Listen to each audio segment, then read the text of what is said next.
Yo, what is up, guys? Underrated Mages. Today, I'm going to be doing a video discussing Is Natsu Stronger than Gildarts. But before I get into the video, I just gotta say that if you guys want to make sure that you don't miss out on my notifications for whenever I upload a video, if you guys actually do go onto my channel, Underrated Mage, there should be a bell right next to the little subscribe button, and once you click that bell, it'll basically notify you guys whenever I upload. Because I'm gonna be honest, YouTube has been a very spooky place. Like, there's been a lot of things that people are just like, the subscribers been saying that they've been getting like unsubscribed, like they've been not getting when people upload videos or hitting subscription box. So if you guys want to make sure that you're getting all my videos, hit that little bell, and then it'll say, and then just click the box that says send me all notifications for this channel, just to make sure that you're not missing out. But without further ado, let's go ahead and get to the video now.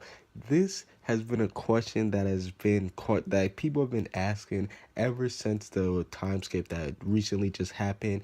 Is Natsu stronger than Gildarts? Now, there's been a lot of people that's just saying Natsu, he's finally done it. He has finally surpassed Gildarts, his former master, his teacher. He's finally above him. And then there's people saying stuff like, no, Gildarts still is above Natsu. There's no way that Natsu is close to him. And then there's even people in the middle that say that they're equal, like they're equal in terms of power, and that Natsu has caught up, and that if they did fight, it could go either way. But today I'm gonna give you guys my thoughts on who I think is stronger. Now, for starters, let's look at what Natsu and Gildarts have gone through. Now, we know that as a kid, Gildarts, he was basically like a father figure to Natsu. And what do I mean by that? Well, basically, he was always there with Natsu as a kid. We know that he was basically there to like teach him like the basics of fighting, like not how to like, it's not like he trained him like from the start, because we know that Igneel, he did play a major role in training Natsu, but Gildarts was also there to help Natsu out with this training. We know that they used to spar a little bit back in the day,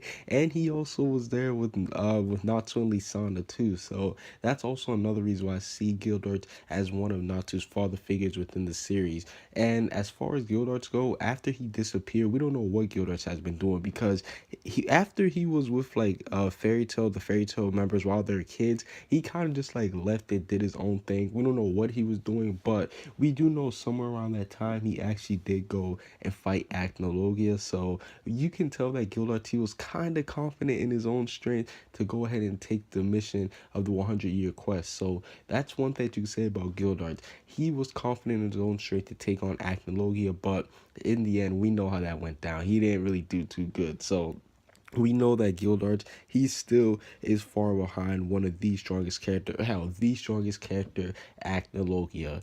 Now, when it comes to Natsu and Gildarts, their first fight, it was an embarrassment. Like, you can't even call it a fight. I don't even want to call it a fight. But the first little scrimmage that they had, Natsu got embarrassed. Like, he just ran up to Gildarts, and Gildarts just tossed him. Now, I'm pretty sure that this was used as a gag, and it was also used to be serious, because we know that during that moment, like Natsu, he was just like banged up and everything, or he wasn't really banged up, but like Gildarts had just returned to the guild. Natsu's like, yeah, let's fight, and the Gildarts just ends up tossing him. I'm pretty sure that was done for comedic purposes, but at the same time, I see that similar to the Laxus situation. Like, remember when Natsu, when he just got done like fighting Laxus, he was like, let's fight, and then Laxus just ended up like knocking him down. He was like, get out of here, you're fodder, get out my face. That's similar to Gildarts. Like, even though it was being shown as a gag, it was supposed to be funny, it was still displaying the gap in strength. That's why Gildarts didn't even break a sweat. Like, he just straight up tossed him in the air. I was like, yeah, all right, I'm here, guys. So yeah, their first little, I don't even want to call it a fight, their first little scrimmage, Gildarts, he basically took him out with ease. And then we move on to the Natsu and Gildarts at Tenro Island. This one was actually pretty good, because this one was more of a fight. Yes, Natsu didn't just get tossed aside. He didn't just get beat down. But this one, it was also very iconic, because Natsu, most of the times they fought, he couldn't even move Gildarts. I mean, Gildarts, he was basically just standing there. And Gildarts really didn't have to do much this fight either. Granted, he did have to like put in a little bit of effort, because Natsu, he did end up like moving him a little bit, but Gildarts in the end, he was still putting in work against him. And one of my favorite moments in the whole Fairy Tail series is when Gildarts got serious with him and he taught him about fear. That's our first time we see Natsu just sitting there crying, and I was like, yo, this is amazing. This is one of the greatest fights in Fairy Tail. even though it wasn't like a super long dragged out fight, it was still one of the greatest fights because it was there for Natsu's character development. And yeah, I gotta say that Natsu, after that fight, when he went on to go like battle with Zenko and stuff, that's what made Natsu a little bit cooler. His whole talk of Makarov, Zenko, all that stuff, like I just enjoyed that part a lot. So yeah, their fight at Tenro Island, it was actually a good fight, I'm not gonna lie. It was one of my favorite Natsu moments. Now, one of Gildarts' major fights, hell, if not his only major fight so far, is versus Blue Note. And we know that also came during the whole Hades arc, the Tower of Heaven, or not the Tower of Heaven, but yeah, when he fought Blue Note. And this fight is a very misunderstood fight. And let me tell you why. We know that the fight was close for one reason only. Let me tell you why.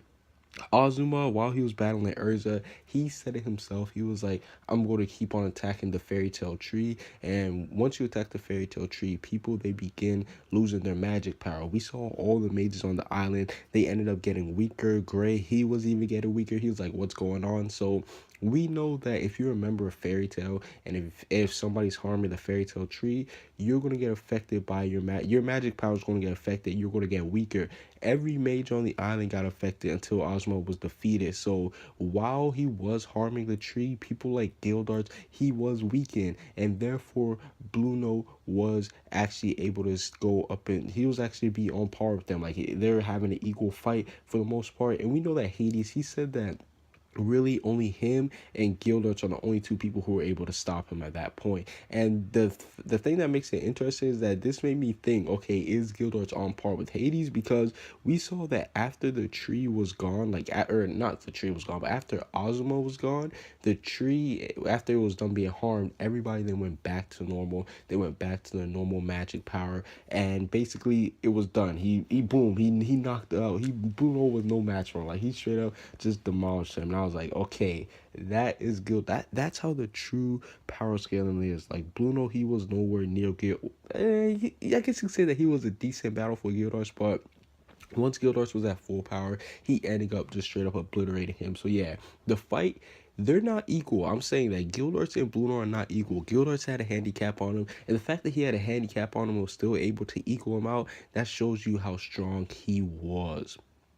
Now, Natsu versus Gildarts during the time skip. We can't. This is another one that you say like it's kind of a fight, but at the same time it's not. But one of the biggest things that I have it's not a problem, but one of the things I wish was fleshed out more was Natsu and Gildarts encounter during the time skip. Now we know during the 1 year time skip, Natsu and Gildarts end up encountering each other, and they basically ended up living with each other for a little bit. Now we know it was a 1 year time skip. Some people debate on whether Natsu has trained with Gildarts for the whole time skip, or what if he just like met Gildarts for that short period of time.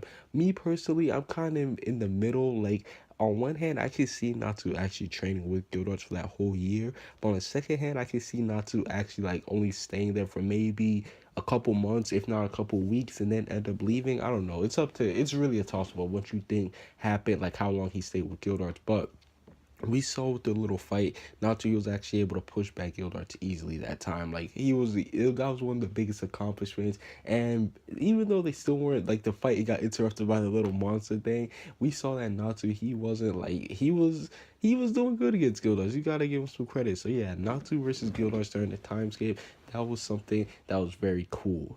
And now, speaking of the time skip, I'm moving on to Natsu versus Blue Note. Now, this fight is a very, very controversial fight because after Natsu came back from the time skip, they basically ran into one of the fodder guilds, and we saw Blue Note was there. And people there thinking, oh my god, Blue Note's here, Blue Note's super strong. And listen, on my old channel, I actually made a video discussing the whole Gildarts thing because a lot of people, they thought that Blue Note was on par with Gildarts, and when Natsu basically one-shotted him, people they're like, oh no, that means that Natsu's stronger than Gildarts. No.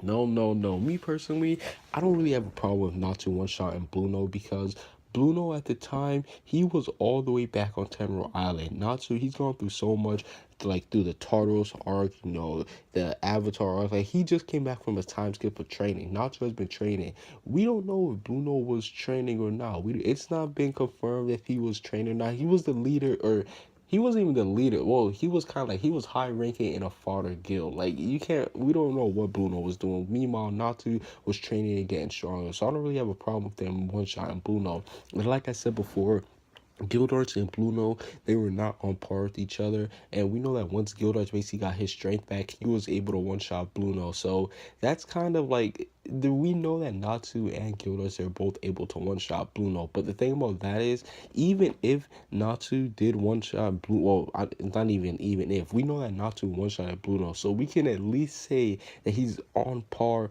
with Gildarts pre-time skip. Now, when it comes to Gildarts during the Alvarez Empire arc, this is a little bit of a spoiler, but hell, if you guys heard it, the Bruno part, you might as well just stick through. But during the Alvarez Empire arc, we finally see Gildarts reappear. Now, I'm not gonna lie, he hasn't done anything too exciting. He hasn't done anything wild or crazy yet, but we know that he's gonna have one of the biggest fights in this arc, whether it be against August or whether it be against somebody else. But we know that Gildarts, he's gonna have a huge role in this fight, and I cannot wait to see what Gildarts is gonna do. Now, the moment that you all been waiting for, Gildarts versus Natsu, who do I think is stronger? Drum roll.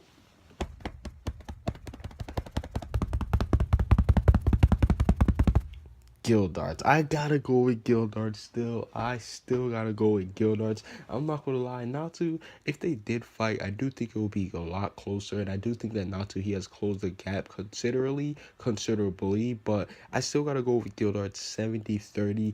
Because Gildarts, we saw during this arc when everybody was down, like they were so excited to see Gildarts, and we know how strong Gildarts is. Me personally, even though he's a wanderer, I still do think that Gildarts does stay in shape, because at the end of the day, he is a fairy tale wizard, and he knows that he has to protect people of fairy tale. So yeah, me personally, I gotta go with Gildarts. Who do you guys think is stronger, Natsu or Gildarts?